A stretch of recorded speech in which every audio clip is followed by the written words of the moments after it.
A vegades penses que és un tema com d'imatge o de no haver sabut gestionar la imatge d'una determinada infraestructura o d'una determinada ciutat, d'una determinada destinació. És com si Catalunya, que és fonamentalment una destinació de cotxe, de cotxes familiars, al final tots estem d'acord en que tenim turisme familiar, perquè el turisme familiar acostuma a venir en cotxe. Doncs el mateix discurs fent la comparació amb el que comentàvem ara del low cost i tot això és com si haguéssim dit que tenim un turisme cotxero, en plan despectiu. No, tenim un turisme familiar. És a dir, no confonguem el nom de la cosa amb el que hi ha al darrere. El que hi ha al darrere és un flux de gent que arriba, que visita. El que no s'ha de fer és dur a terme polítiques estratègiques de futur que basin exclusivament en una única línia, perquè això seria enquistar el producte i no créixer. S'ha de potenciar tot, igual que els creuers, per exemple, era una cosa desconeguda a Barcelona anys enrere i avui en dia és un potencial important de negoci, porta molts turistes que venen a Barcelona i per primera vegada a través dels creuers, no? I és un segment nou que abans no existia. En conseqüència, jo penso que s'ha de diversificar totes les fonts, totes les vies possibles de portar persones a Barcelona i Catalunya en general. El problema, si m'ho permeteu, és que moltes vegades les institucions creen imatges negatives que ells mateixos no saben desfer. Ha passat amb algunes destinacions catalanes i ha passat amb les companyies de low cost. És a dir, jo no sé per què les institucions catalanes en un moment determinat els agafa, diguem-ne, com una tírria amb Ryanair, quan Ryanair només és una companyia de moltes que hi ha de low cost. A més, torno a repetir, i ho sabem, però a vegades ens oblidem. Una companyia low cost és una companyia que els seus costos de producció són baratos i per tant poden donar un bon preu. Una companyia pot ser low cost i no regalar el bitllet, però té una sèrie de mecanismes, diguem-ne, de gestió empresarial que fa que sigui d'un cost reduït. En aquesta gamma hi ha, per exemple, companyies com Jet2, que és la companyia que agafen els executius d'Holanda per viatjar a Anglaterra. I a més, només agafen aquesta companyia, i és una companyia de low cost, perquè consideren que en un trajecte d'una hora o una hora i mitja la companyia no té per què pagar fortunes per desplaçar. Si han de fer un vol intercontinental o un vol de punta a punta del continent, potser agafaran una companyia que els ofereixi més comoditat, més servei, etc. El que passa és que hem generat una imatge negativa de les low cost a través de Ryanair, que és un cas peculiar de comunicació, de tal i qual, i hem acabat contaminant i ara no sabem com en sortir-nos. De tota manera, deies, Enric, que les institucions han agafat com una mena de tírria a Ryanair, però per altra banda hi ha altres companyies aèries que es queixen obertament de les subvencions que té Ryanair per part de les institucions. Sí, però hi ha una realitat, Carme. En Ryanair ens agradi o no, tingui una imatge o no, es gestioni d'una forma peculiar respecte a altres o no, sembli més professional que un altre o no. Porta passatgers. Porta 3 milions de passatgers, no sé quants. Ha permès el desenvolupament econòmic de tota una zona de Girona, Girona i Reus. Exacte, i Reus igual.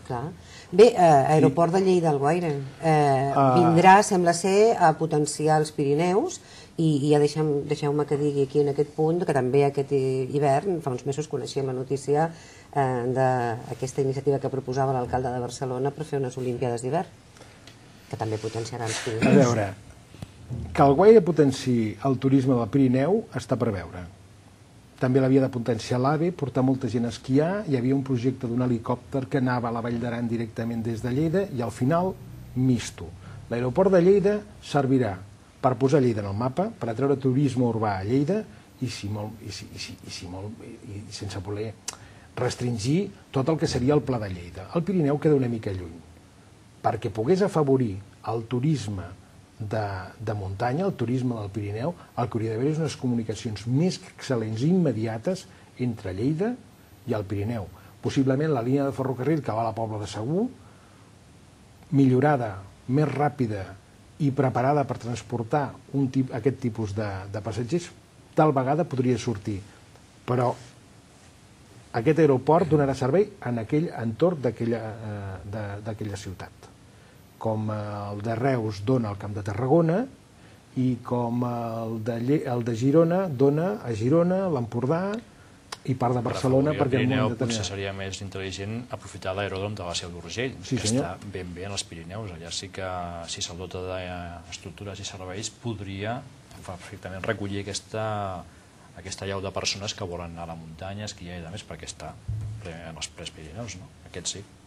El que passa és que potser la comunicació per carretera des de la Seu d'Urgell fins a la Vall d'Aran, per exemple, encara és més problemàtica que si vas des de Lleida, Sí, però el que són Pirineus, Girona i Lleida està perfectament comunicat. És que hi ha coses al final, aspectes quotidians que afecten tant els residents com els turistes, però que marquen, si només no marquen el tarannà d'una destinació turística. O sigui, tu te'n vas a Lleida i si vols arribar a Lloret de Mar ràpid, has de baixar a Barcelona i de Barcelona pujar a Lloret de Mar.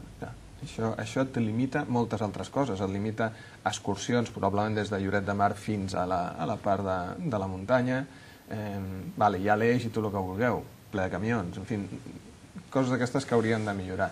Respecte a l'aeroport, jo desconec el pla estratègic que hi hagi al darrere, la veritat, sincerament no conec qui és el que els savis dels temes aeroportuaris han pensat desenvolupament. Vull creure que al final de molts anys, perquè això són coses que sempre van a llarg termini, hi ha un desenvolupament ja mínimament previst. No vull pensar que és una infraestructura creada per una sèrie de circumstàncies absolutament conjunturals, no? Vull no pensar això. Però en tot cas tenim un aeroport que a vegades serveix com els missatges SMS quan es va inventar el mòbil. És a dir, es va inventar per trucar per telèfon i al final algú va començar a escriure i ara és tot un negoci. I a vegades penso que aquest tipus d'infraestructures serveixen per donar discurs i per donar musculatura probablement a empresaris del sector de Lleida que quan vagin a l'estranger a vendre els seus productes li diran i a més tenim un aeroport, el qual vesteix, que no pas per als propis viatges en si mateixos. Seria trist que fos així, però bueno. Penseu una cosa. Sento dir-vos, senyors, que ens queda un minut del programa. En tot cas, en fi, a veure com evoluciona el sector amb aquest temps de crisi. De moment sembla que ha aguantat bastant bé la tirada. S'ha convertit en un puntal de l'economia catalana i de l'economia espanyola i esperem que això, que és circumstancial, serveixi per una reflexió més gran i s'acabi considerant tota la seva dimensió que té dins del pes de les nostres economies. 30 segons de reflexió, Jordi. Amén. Exactament això. O sigui, no podem oblidar, per molta crítica que hi hagi explícita o implícita, que el sector turístic ha de ser una de les bases fonamentals de creixement d'aquest país. Però o ens ho comencem a creure i comencem a fer que els altres s'ho creguin, o ho tindrem molt clar en un futur. Agustí? Jo crec que ja ho és, o sigui, no és que ho hagi de ser, és que ja ho és des de fa anys i el que cal és assumir-ho, vull dir, no buscar altres arguments. Assumir-ho amb orgull. Assumir-ho i amb orgull, com una cosa natural, vull dir, està molt bé que molta gent, tothom vulgui venir aquí a passar les seves estones de lleure, no? I crec que s'ha d'estar orgullós, no cal amagar-ho. Molt bé, doncs hem arribat al final, però clar, se'ns ha quedat aquesta tendència clara i descarada de fer les reserves a l'última hora, que suposem que això ve a partir de la situació de crisi. La crisi també en quant a la construcció de nous hotels, a fer nous hotels sembla que hi ha una aturada absoluta respecte a nous establiments. No hem parlat de la polèmica dels apartaments turístics, una polèmica que també vam tenir claríssima quan ens va visitar el senyor Torrent, i, home, també d'aquestes discrepàncies que hi ha a Barcelona entre el turisme, on l'hem de col·locar, si ha de sortir pels barris. Bé, aquesta sembla que sobrepoblació que hi ha en aquests moments de turistes a Barcelona que no té contents a tothom. Senyors, fins aquí hem arribat, s'acaba la temporada, esperem que la temporada que ve tornem a ser aquí per seguir parlant de la indústria turística. Enric, moltes gràcies. Vosaltres. Jordi, el mateix. La temporada que ve doncs tots tornarem a seure aquí, Agustí, també contem amb tu. Ens acomiadem, que passin un bon estiu. Adéu.